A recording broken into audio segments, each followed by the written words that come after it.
Modern India, ये Indian history का जो एक इम्पॉर्टेंट पार्ट है किसी भी कॉम्पिटिटिव एग्जाम में, हम इसकी एक सीरीज में लेकर आई थी जिसमें हम डेली क्लास में कुछ ना कुछ सीखेंगे जो हमारी हेल्प करेगा जब हम किसी भी किताब को उठा के पढ़ेंगे और खासकर उस पोर्शन को पढ़ेंगे।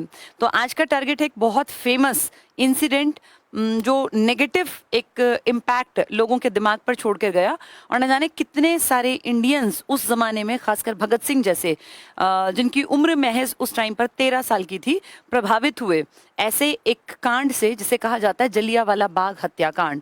अब ये जलियांवाला क्या है इसके बारे में आज जानेंगे। सबसे पहले आप ये देख पा रहे हैं पिक्चर, ये जलियांवाला बाग हत्याकांड का मेमोरियल है।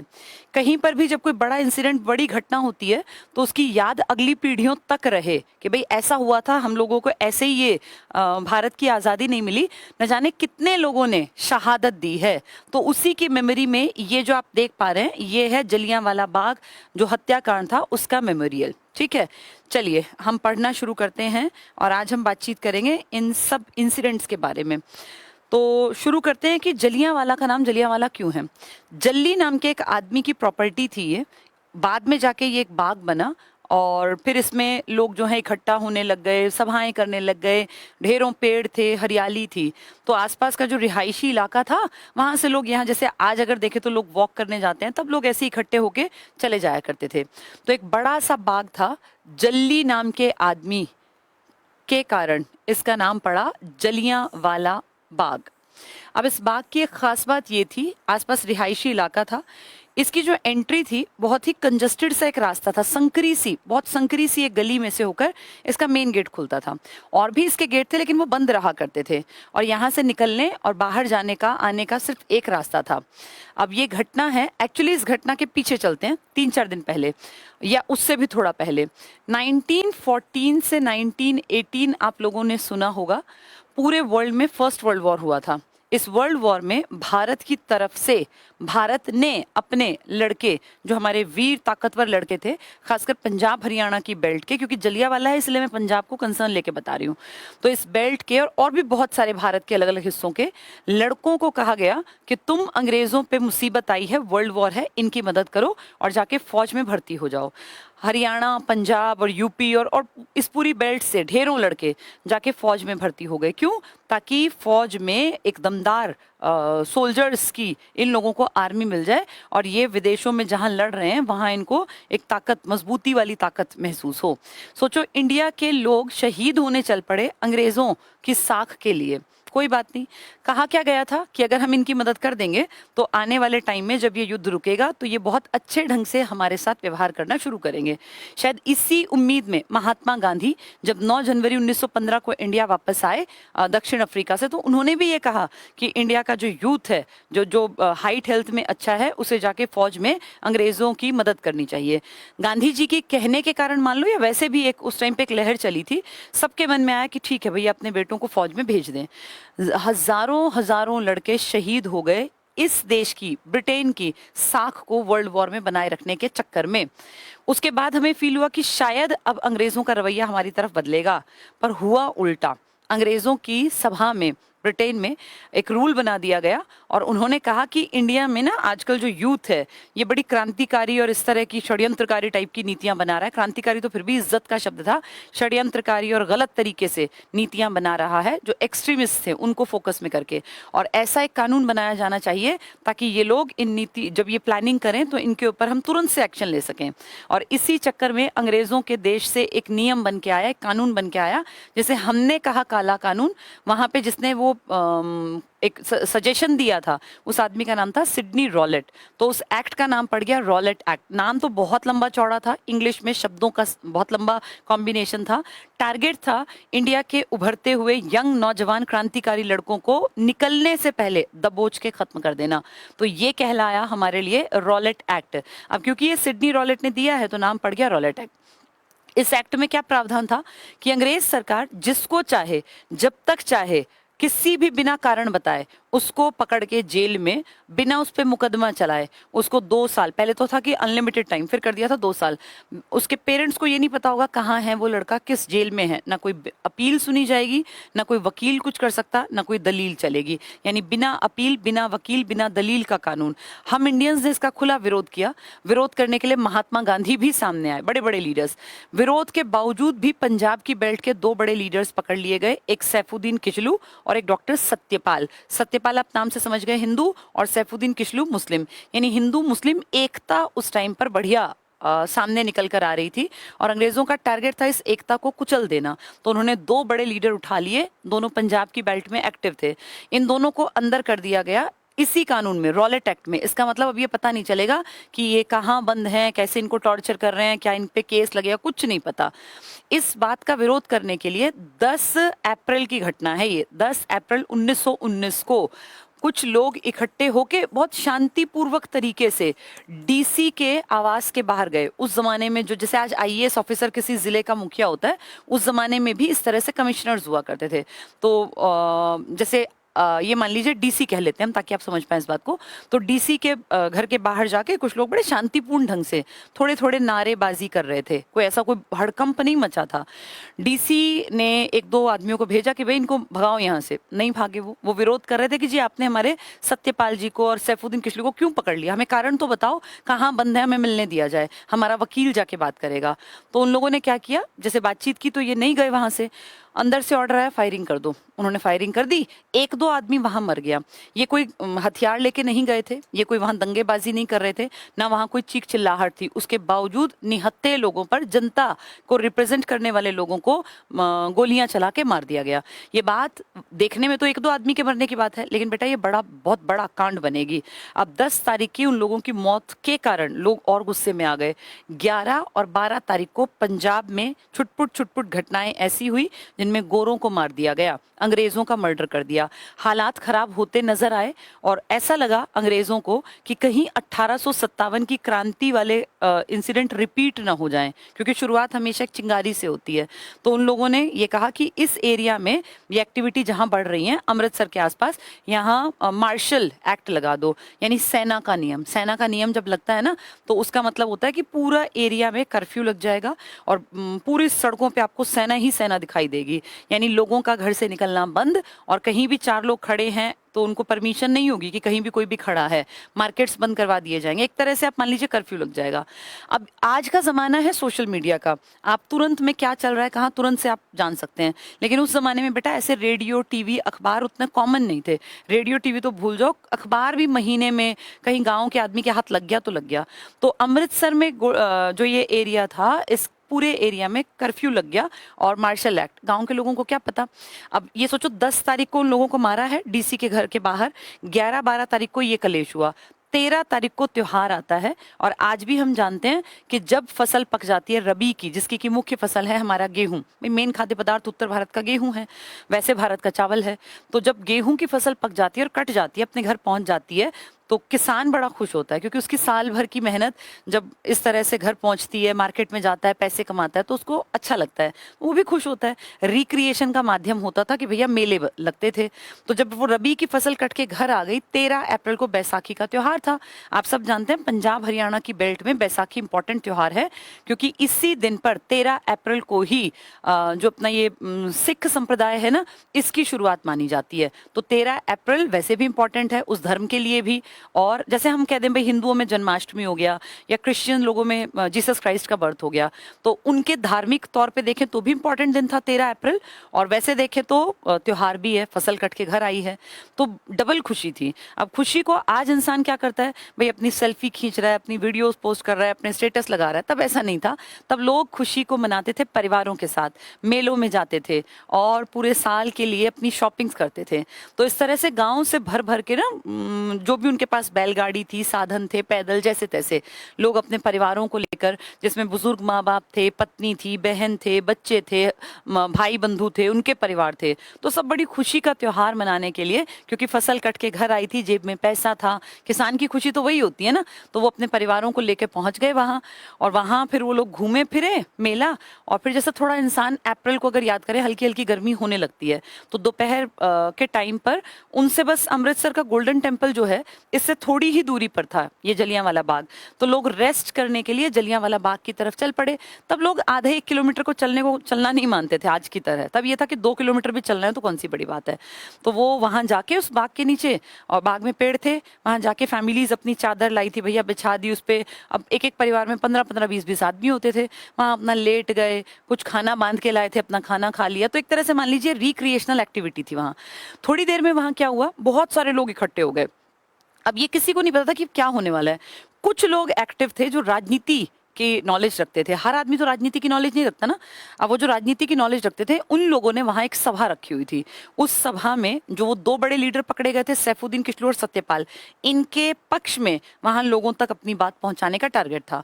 तो वहां ना ऐसे कहते हैं रोड़ी पड़ी हुई थी, ये पत्थर रोड़ी नहीं होती है, इसका एक ढेर था। तो वहां पे वो जो मेन लड़के थे जिनको की लोगों तक बात पहुंचानी थी, वो वहां उनके ऊपर खड़े हो गए। तो सोचो वो नॉर्मल जनता से थोड़े से ऊपर हो गए। आमने सामने वो 2-4 लड़के जो थे, उनकी बात सुनने आए 10-20 आदमी थे, वो तेज से बोलने लगे। अब उनके भाषण में देशभक्ति की बातें थी, राष्ट्रीयता की बातें थी, नेशनैलिटी की बातें थी।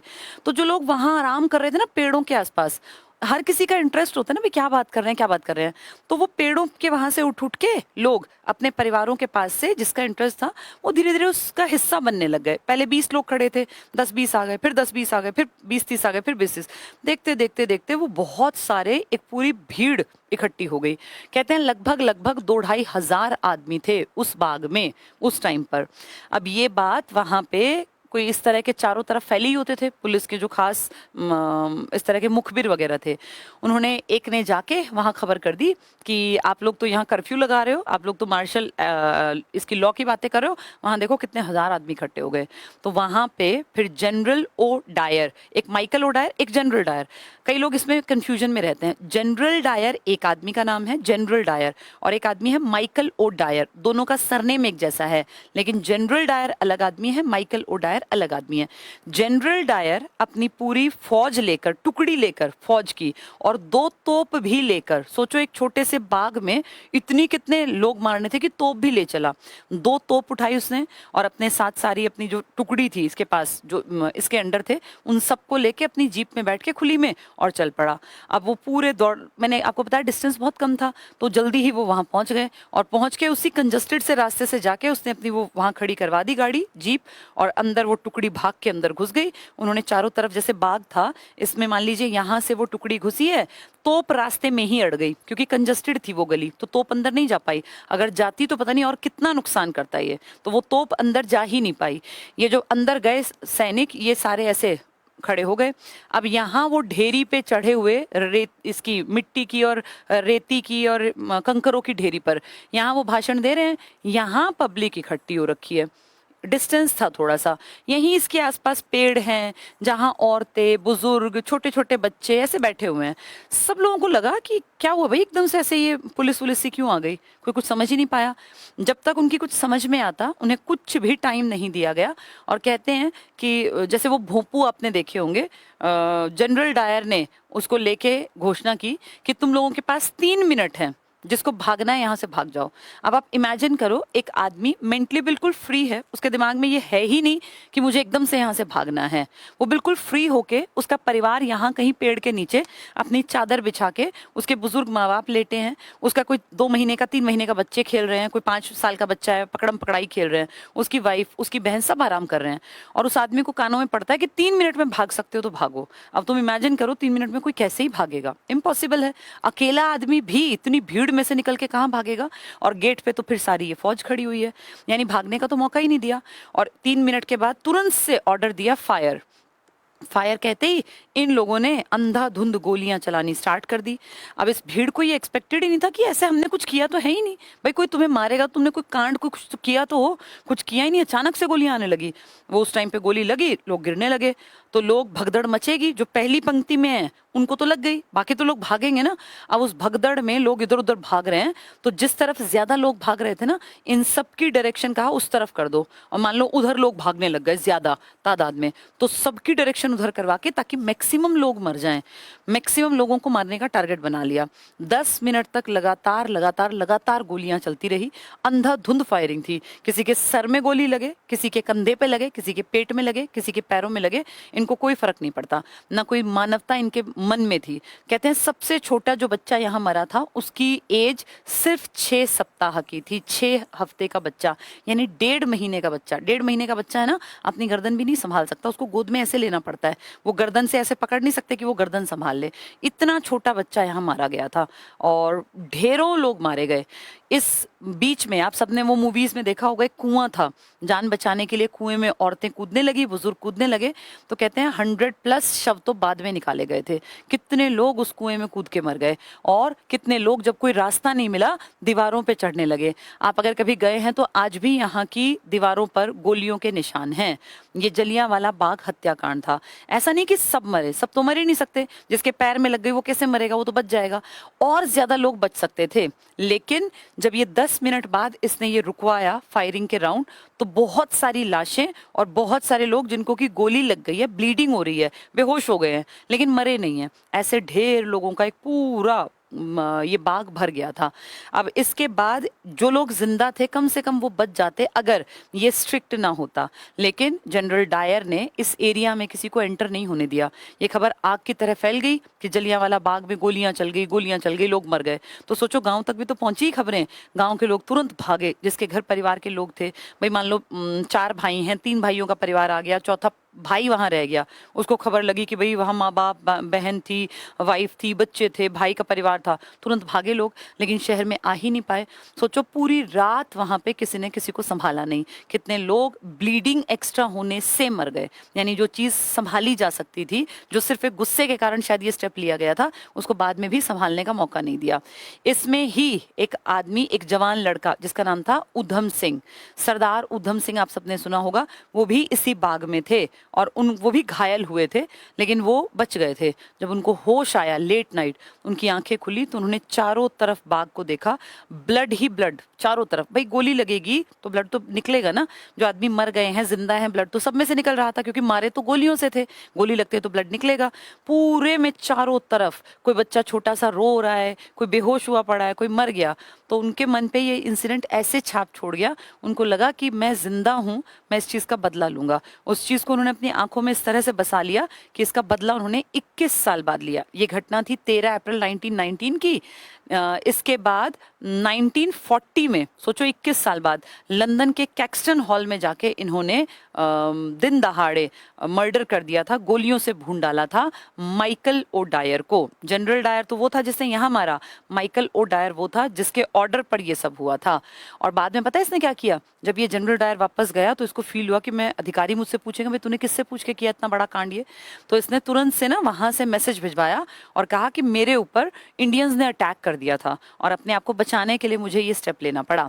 बाद में कहते हैं कि इसका जो, जैसे कोई आदमी जिस कुर्सी पे है उससे ऊपर जाता है, प्रमोशन होता है, इसका डिमोशन कर दिया गया, इसकी कुर्सी ऊपर से रैंक जो था नीचे कर दिया, और बहुत ज़्यादा पूरे इंडिया में इसकी और वर्ल्ड लेवल पे इसकी बहुत ज़्यादा बेइज्जती हुई, निंदा हुई। बाद में इसको बुलाया गया, हाउस ऑफ कॉमन्स में इसको प्रेजेंट किया गया, तो वहाँ इसके खिलाफ निंदा प्रस्ताव लेकर आए और सबने कहा कि भाई बहुत ही घटिया काम किया तुमने, और क्विक डिसीजन ऐसे किससे बिना पूछे तुमने लिया, किससे तुमने डिस्कस किया। भाई तुम किसी भी बड़े रैंक पे हो, अपने से ऊपर से अधिकारी जो होता है ना उससे पूछना पड़ता है, ऐसे सरकारी किसी कामकाज में अकेले का डिसीजन मैटर नहीं करता है। हाउस ऑफ कॉमन्स में बेइज्जती हुई, हाउस ऑफ लॉर्ड्स में गए, कहते हैं वहां लोगों ने इनकी तारीफें की कि भाई बहुत बढ़िया किया, बहुत बढ़िया। ये बात बाहर तक पहुंची, बाहर से फिर प्रेशर आया कि भाई ये हाउस ऑफ लॉर्ड्स क्या कर रहा है, गलत काम को प्रमोट कर रहा है, कल को और कोई जाके करेगा। फिर हाउस ऑफ लॉर्ड्स ने इस बात के लिए माफी मांगी, गलती मानी कि नहीं हमने गलत किया और इसने जो भी किया वो गलत किया, ऐसा नहीं करना चाहिए था। मानवता की किसी भी इतिहास को उठा के पढ़े, इतना घटिया इंसिडेंट, किसी ने 1 सेकेंड में डिसीजन लेके कितने लोगों के घर परिवार सब तबाह कर दिए। अंग्रेजों को यहाँ फील हुआ कि हमने गलती की, हमारे आदमी ने, तो फॉर्मेलिटी के लिए एक कमीशन आया, एक आयोग आया, हंटर आयोग। हंटर आयोग ने झूठी मूठी लीपापोती करके लिख दिया कि भाई उस आदमी ने जो किया गलत किया, लेकिन उसने अपने देश प्रेम के चलते ऐसा किया। जैसे होता है ना भाई, नेगेटिव चीज को भी पॉजिटिव प्रेजेंट कर दिया। और इसके अलावा फिर ज्यादा कुछ ये भी नहीं लिखा कि इतने लोग मरे, बोले हाँ इसमें 300-400 लोग मरे हैं। रियलिटी ये बताते हैं लगभग 1,500 लोग मारे गए थे। 1,500 लोग, बहुत बड़ा आंकड़ा है। इमेजिन करो कितने घर बर्बाद हुए होंगे। और इसी को हिस्ट्री में नाम दिया गया जलियांवाला बाग हत्याकांड। इस हत्याकांड का इतना असर पड़ा लोगों के दिमागों पर कि बंगाल में रविंद्रनाथ टैगोर ने अपनी नाइटहुड की उपाधि वापस कर दी कि मुझे अंग्रेजों की दी हुई उपाधि नहीं चाहिए जब मेरे देश के लोगों के साथ ऐसा व्यवहार कर रहे हैं। उस टाइम खैर उनकी तो उम्र ज्यादा थी। भगत सिंह की उम्र कितनी कम रही होगी, 1907 में जन्मे थे। 1907 में जन्मा लड़का 1919 के इस कांड से, यानी कितने साल का, 12 साल का एक बच्चा, इतना प्रभावित हुआ, इतना ज्यादा उसके मन में ये बात बैठ गई कि वो अपने स्कूल से पैदल पैदल कई मील, मतलब कई किलोमीटर मान लीजिए का डिस्टेंस था, साधन होते नहीं थे, पैदल पैदल जलियांवाला बाग में गए कुछ दिन बाद। और वहां जाके उन्होंने वो मिट्टी, आपने मूवीज में अगर देखा हो, एक बॉटल में वो मिट्टी जो खून से सनी हुई थी वो उठा उठा के इस बॉटल में भरी और उसको फिर माथे से लगाया, अपने घर लेकर आए। यानी मैं हमेशा याद रखूंगा कि इस बाग में मेरे देशवासियों के साथ क्या हुआ। इस चीज ने आगे तक लोगों को कहीं ना कहीं एक मन को जिंदा रखा कि हमें अंग्रेजों से इस चीज का बदला लेना है। और बदले के रूप में 1940 में सरदार ऊधम सिंह ने कैक्सटन हॉल में दिन दहाड़े जाके जो स्पीच दे रहे थे अंग्रेज, जिनकी की वाहवाही बहुत की गई थी, उनका मर्डर कर दिया। जिस आदमी ने गोलियां चलवाई थी वहां जाके, जिसका नाम था जनरल डायर, 1927 में बहुत बीमार हुआ, बहुत भयानक भयानक बीमारियां उसको हो गई, इतने लोगों का नुकसान किया, वो कहीं ना कहीं बद्दुआएं तो लगती हैं, वो उनकी डेथ हो गई। तो वो जिसने 19 में जाके वहां गोलियां चलवाई वो तो 27 में मारा, लेकिन जिस आदमी के ऑर्डर्स पे ये सब हुआ था, जो जिसने कहा था कि तुमने बिल्कुल ठीक किया, उसका मर्डर किया 1940 में सरदार ऊधम सिंह ने, लंदन में जाके कैक्सटन हॉल में। तो ये कहानी है जलियांवाला बाग हत्याकांड की। ऐसी बहुत सारी कहानियां हैं जो सच में हर स्टूडेंट तक, हर बच्चे तक, हर इंसान तक पहुंचनी चाहिए, क्योंकि ये जो आज़ादी आपको मिली है इसका बहुत बड़ा कहीं ना कहीं एक सफरर जो लोग रहे हैं वो हिस्ट्री के वही लोग थे जिनके साथ इस तरह की घटनाएं घटी थी। चलिए, इस टॉपिक पे हमने बात की। आईसीएस कोचिंग सेंटर में हरियाणा, ये मॉडर्न इंडियन हिस्ट्री का बैच चला हुआ है 8:30 बजे। अब उसमें क्लास रहेगी, आज वाली क्लास पेड़ में हाथ से, चलो तो कल तक की उसकी क्लासेस हमने प्रोवाइड कराई थी, वो सारी फ्री ऑफ कॉस्ट थी। उसमें आप एक तरह से डेमो देख सकते थे क्लास कैसे पढ़नी है। ये बैच चल रहा है स्पेशल फोकस करके मॉडर्न इंडियन हिस्ट्री के ऊपर। इसमें हिस्ट्री का पूरा जो मॉडर्न वाला पार्ट है ये कंप्लीट कराया जाएगा। और मॉडर्न इंडियन हिस्ट्री की शुरुआत हम मानते हैं जब ये कंपनीज भारत आई थी, पीडी, ईडीएफ, ये 5 कंपनी जिन्होंने भारत से व्यापार करने से शुरुआत की थी और फिर कैसे जाके आगे जाके चीजें बदली और किस तरीके से व्यापार के साथ ये अधिकार इन्होंने भारत पे जमा लिया। यहाँ से स्टार्ट करके ये पहली कंपनी 1498 और फिर हम इसमें पढ़ते हैं 1948 तक का सफर, जब तक कि गांधी जिंदा थे और गांधी भारत की आज़ादी के सामने, उनके सामने ही सारी घटनाएं हुई। तो ये सारा इतिहास कहलाता है आधुनिक भारत। इसका स्पेशल बैच चल रहा है हमारे ही एप्लीकेशन पर। ये स्पेशल इसी के लिए है, मॉडर्न के लिए ही। हमारे एप्लीकेशन का नाम है ICS coaching centre app, coaching centre app. इस एप्लीकेशन पे आप ये जाके बैच जो है, अब ये पेड में आ गया है, इसकी फी रखी गई है 249 रुपीज़। किसी स्टूडेंट का इंटरेस्ट है तो वो इसको ले सकता है। इसकी 3 क्लासेस आप जाएंगे आईसीएस कोचिंग सेंटर, आप प्ले स्टोर पे जाके अपने इस पे जब लेंगे, अपने खोलेंगे इसकी क्लासेस को, तो आपको 3 क्लासेस इसमें स्टार्टिंग की, जिसमें पूरा ये पीडीईडीएफ को मैंने समझाया, ये आपको मिल जाएंगी। कोई भी जानकारी अगर आपको लेनी है तो मैं आपको नंबर दे देती हूँ, 98-1296-96, ये नंबर है, इस पे आप कॉल करके जानकारी ले सकते हैं।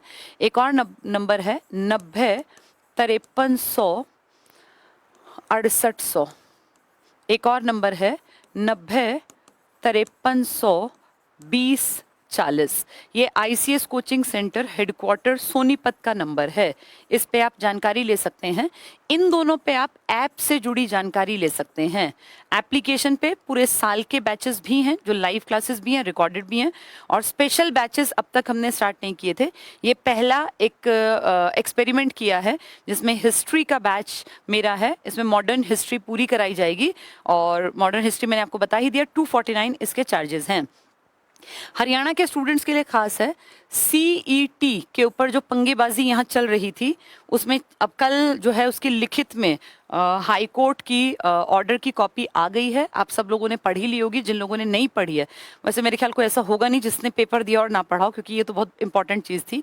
CET के अंडर जितने पेपर हुए थे, बहुत सारे बच्चे जॉब में आ गए थे, उन सबकी जॉब के ऊपर फिर से एक क्वेश्चन मार्क है, और 99% ये मान के चलना दोबारा से पेपर होगा। जो लोग गवर्नमेंट जॉब में हैं अभी हाल फिलहाल में, जिनकी ज्वाइनिंग हुई थी, इन सब का पेपर होगा दोबारा से। और 56-57 का तो कोई दो राय है ही नहीं कि ये तो पेपर होगा ही होगा। तो अपनी तैयारी, जिन बच्चों ने 56-57 का पेपर अच्छा दिया था, वो तैयारी अपनी दोबारा से स्टार्ट कर दो। और हाथ पे हाथ रख के बैठने का टाइम बिल्कुल नहीं है। आज जो रिजल्ट रहा है इलेक्शन का, उस रिजल्ट्स में एक बहुत अच्छी बात थी, मैंने सुबह भी क्लास में कहा, मैं काफी दिनों से कह रही थी, विपक्ष अगर ताकतवर होगा तो सत्ता को काम करने के लिए मजबूर करके रखेगा। किसी भी देश में, डेमोक्रेटिक कंट्री में, जितने सत्ताधारी ताकतवर हो ना, विपक्ष ऐसा नहीं होना चाहिए कि गायब हो जाए। जैसे पिछले 10 सालों से देश में विपक्ष के नाम पे कोई था ही नहीं। ऑपोजिशन लीडर में वैकेंट लिखा होता था गूगल पर भी। ये अच्छी बात है कि इस बार कांटे की टक्कर रही। अब जो सरकार बन भी रही है ना, उस सरकार को भी दिखेगा कि मेरे पीछे पीछे आके खड़े हो गए हैं। अब अगर मैंने काम नहीं किया तो फिर अगले इलेक्शन में हमारा पत्ता साफ हो जाएगा। जब तक सरकार के ऊपर थोड़ा सा डर दबाव नहीं होगा ना, तब तक सरकारें काम नहीं करती। ये एक फैक्ट है। तो बहुत अच्छी बात है कि इस बार 10 साल बाद हमारे देश में विपक्ष की जगह पे लोग आके बैठ पाएंगे। अदरवाइज विपक्ष की कुर्सी पिछले 10 साल से खाली थी। इसी कारण जब ऐसी कंडीशंस होती है ना, तो फिर एक ही पार्टी सर्वे सर्वा बनने की कोशिश करती है। तो सबसे बढ़िया सरकार होती है जहां एक तो डेमोक्रेटिक कंट्री में एक तो सरकारें अदलती बदलती रहें, वो फायदा होता है, और दूसरा जो भी सत्ता में आए, जो भी पोजीशन जिसकी स्ट्रांग हो, उसके सिर पे हमेशा ये रहे कि मेरे पीछे पीछे ही विपक्षी भी हैं। क्योंकि विपक्ष जब तक मजबूत नहीं होगा तब तक सत्ता का डर नहीं होगा, और सत्ता अगर डरेगी नहीं तो फिर वो अपनी मर्जी के काम करती रहेगी। अगर सत्ता के ऊपर हमेशा ये रहेगा कि विपक्षी ताकतवर ना बन जाए, तो वो जनता जो चाहती है वो करेगी, क्योंकि जनता ही जनार्दन है, जनता ही सर्वे सर्वा है। इस बार के इलेक्शन में बहुत अच्छी बात है कि विपक्ष मजबूती से आगे बढ़ा। जीता कौन, हारा कौन, ये तो बात की बातें हैं।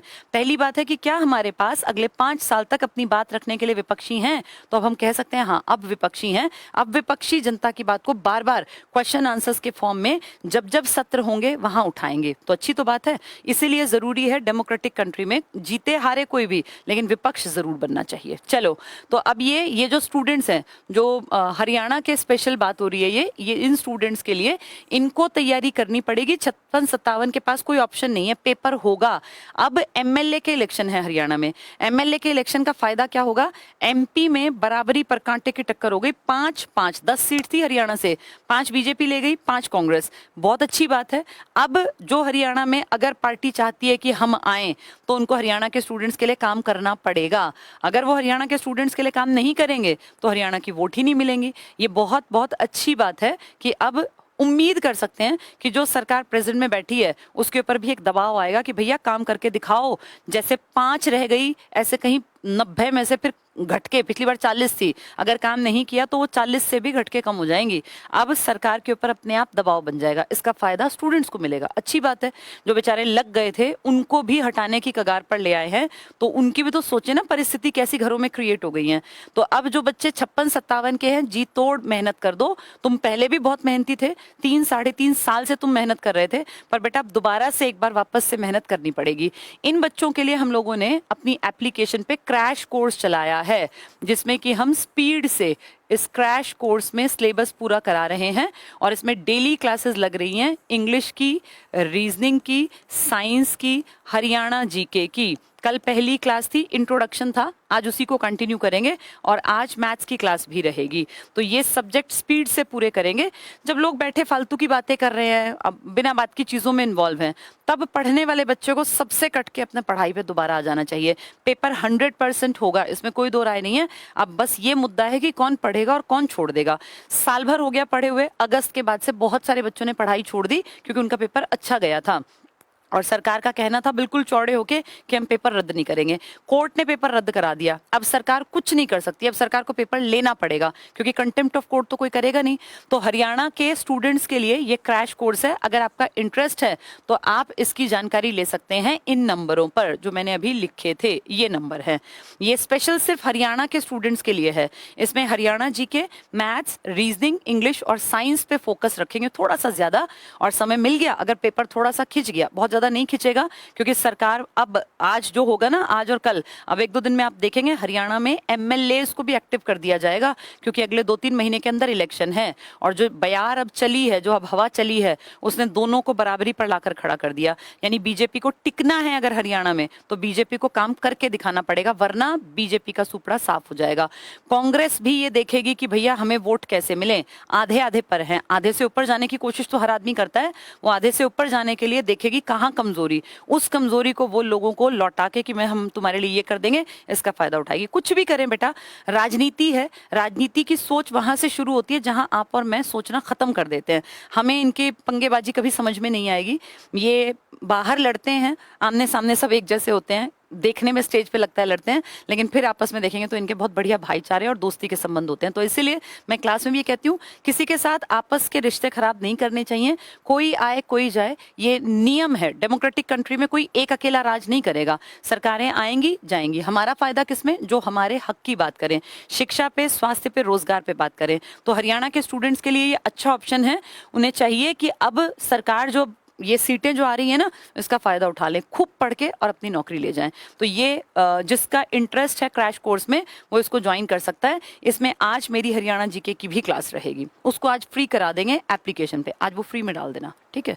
तो हाँ, तो आप जाके जो हरियाणा के स्टूडेंट्स हैं जिनकी इच्छा है पढ़ने की, वो आईसीएस कोचिंग सेंटर एप्लीकेशन को डाउनलोड कर लीजिए और उसके बाद प्ले स्टोर पे जाके, और उसके बाद वहाँ आपको सेक्शन, जैसे ही आप पहुंचेंगे ना, आपको सेक्शन दिख जाएगा, उसमें 2-3 क्लासेस फ्री, 3 दिन हो गए हैं, आज शायद तीसरा दिन था। ये क्लासेस लगातार फ्री चल रही हैं, तो सारी क्लासेस आप देख सकते हैं। चलो आज के लिए इतना ही।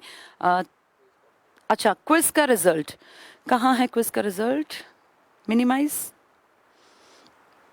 एक क्विज अभी हुई थी, क्विज का तीसरा हफ्ता था ये। इस क्विज में हमारे जो स्टूडेंट्स, कोई भी पार्टिसिपेट कर सकता है बेटा।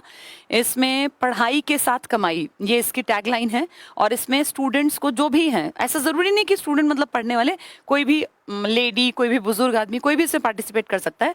जो सबसे कम समय में सबसे सही उत्तर देगा, फर्स्ट इनाम है इसका 1100 रुपए, उसके बाद इनाम है 500 रुपए, उसके बाद है 250 रुपए। तो देखते हैं आज फर्स्ट नंबर पे कौन है। ये देखो, ये स्टूडेंट है हमारी हिमांशी बाल्यान, है सोनीपत से, हरियाणा से। इसका फर्स्ट रैंक है, 1100 रुपए की हकदार है हिमांशी बाल्यान। यशवंत है भादरा, हरियाणा से। यशवंत सेकंड प्राइज यानी 500 रुपए के विनर हैं ये। ऋतु है कैथल, हरियाणा से। तो ये 3 हैं जिन्होंने आज सबसे जल्दी सबसे सही आंसर्स दिए। 7 बजे हर ट्यूसडे को हम क्विज रखते हैं, इसमें कोई भी पार्टिसिपेट कर सकता है। तो आज हिमांशी सोनीपत से ये 1100 रुपए इनको आज इनाम में मिलेंगे। यशवंत भादरा से इनको 500 रुपए, और ऋतु कैथल से इनको मिलेंगे 250 रुपए। ये बेटा इसलिए रखी गई है ताकि तुम लोग भी टाइम टू टाइम अपनी जजमेंट कर पाओ कि हम क्या कर रहे हैं, हमारी तैयारी कैसी है। इसके लिए कोई विशेष तैयारी नहीं करनी, तैयारी आप कर ही रखे हैं भाई, आप बैठे ही हैं तैयारी कर रहे हैं। एक क्विज खोली और वो अटेम्प्ट कर दी, क्या पता किसका नाम आ जाए। अब ये बैठे बैठे, इनको, हिमांशी को थोड़ी पता था आज मेरे 1100 रुपए पक्के हो गए। आज हिमांशी के 1100 रुपए हो गए, यशवंत के और ऋतु के 250 और 500 रुपए हो गए। चलिए आज के लिए इतना ही। पढ़ते रहो, खुश रहो, और बेटा ये लड़ाई लड़नी पड़ेगी, पढ़ाई की भी लड़ाई लड़नी पड़ रही है, कोई बात नहीं, टाइम टाइम की बात है। मेहनत करते रहो, आज नहीं तो कल रिजल्ट आ जाएगा। Thank you, good night.